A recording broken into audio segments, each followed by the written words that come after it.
बिहार के मुख्यमंत्री नीतीश कुमार ने जातीय जनगणना को लेकर कांग्रेस पर निशाना साधा है। जेडीयू की राष्ट्रीय परिषद की बैठक में सीएम नीतीश ने कहा कि कांग्रेस जातीय जनगणना की बात तो करती है, लेकिन कभी इस बात की चर्चा नहीं करती। बिहार ने सबसे पहले जातीय जनगणना करके देश के सामने उदाहरण पेश किया है। उन्होंने ये भी कहा कि कांग्रेस जिस तरह से कर्नाटक की 7 गारंटी की चर्चा करती है, उस तरह से बिहार के द्वारा की गई जातीय जनगणना की चर्चा करनी चाहिए। नीतीश कुमार ने यह भी कहा कि कांग्रेस इंडिया गठबंधन को मजबूत करने के लिए ज्यादा गंभीर नजर नहीं दे आती और अभी तक सीट शेयरिंग हो जानी चाहिए थी।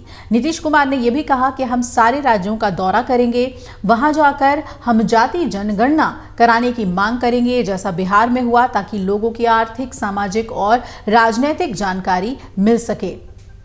पिछड़ों और गरीबों के लिए जो काम करने बिहार में हमने किया है वो देश के लोगों को बताएंगे। शनिवार को आपको बता दें कि 10:30 बजे के करीब पार्टी के प्रदेश अध्यक्षों को बुलाकर राज्यों के दौरे के शेड्यूल को लेकर चर्चा करेंगे और नीतीश ने जेडीयू की कमान अपने हाथों में ले ली है। ललन सिंह के राष्ट्रीय अध्यक्ष पद से हटने के बाद से ही आरजेडी बिल्कुल अलर्ट पर है। जाहिर है खतरे की घंटी अब इंडिया गठबंधन को भी सुनाई पड़ने लगी है। राष्ट्रीय परिषद की बैठक में जिन 4 प्रस्तावों को पास किया गया है, उनमें एक जातीय जनगणना के मुद्दे पर नीतीश कुमार का बिहार से बाहर जाकर जनजागरण करना भी है।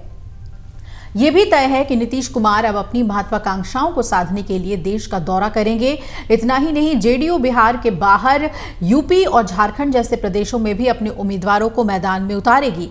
इसलिए इस मुहिम में जो साथ होगा उसे साथी माना जाएगा। नहीं तो नीतीश कुमार अब कांग्रेस के भरोसे बैठे रहने वाले नजर नहीं आ रहे हैं। नीतीश कांग्रेस और आरजेडी के साथ सीधे डील करेंगे, ये तय हो चुका है। इसलिए नीतीश कुमार ने ललन सिंह को किनारे कर पार्टी अध्यक्ष पद की जिम्मेदारी अपने हाथ में ले ली, पार्टी की कमान अपने हाथ में ले ली। दरअसल पिछले 4 इंडिया गठबंधन की बैठकों में नीतीश के हाथ खाली रहे हैं। इसलिए नीतीश कुमार अब डिफेंसिव होकर राजनीति करने के मूड में नहीं है। जाहिर है सीट शेयरिंग को लेकर भी पार्टी अब अपनी मांगों को पूरे जोर शोर से रखने का मन बना चुकी है। वहीं घटक दल आरजेडी और कांग्रेस के साथ पार्टी अपनी शर्तों पर बात करेगी, इसका खाका भी तैयार कर लिया गया है। दरअसल ललन सिंह पर आरजेडी की लाइन पकड़कर चलने का आरोप लग रहा था। वहीं पार्टी अपना जनाधार खो रही थी। 5 उपचुनाव के परिणामों में पार्टी की हालत सबके सामने है। जाहिर है लोकसभा चुनाव के टिकट से लेकर गठबंधन तक के फैसले लेने के लिए नीतीश कुमार अब पूरी तरह से स्वतंत्र हैं। इसलिए पार्टी अध्यक्ष का पद लेकर नीतीश ने यह बड़ा इशारा कर दिया। नीतीश कुमार को उम्मीद थी कि उन्हें विपक्षी गठबंधन का नेता बनाया जा सकता है, इसलिए नीतीश एनडीए गठबंधन का साथ छोड़कर इंडिया गठबंधन में आए थे। इसकी उन्होंने कवायद की थी। जेडीयू कई दफा उन्हें पीएम पद का सुयोग्य उम्मीदवार भी करार दे चुकी है, लेकिन इंडिया गठबंधन में उनके नाम को प्रस्तावित करने को लेकर लालू प्रसाद आगे आकर बोलते नहीं दिखाई दिए। जाहिर है लालू प्रसाद लोकसभा चुनाव तक चुप हैं और नीतीश के साथ मिलकर लोकसभा चुनाव से ज्यादा सीटें जीतने के फिराक में हैं।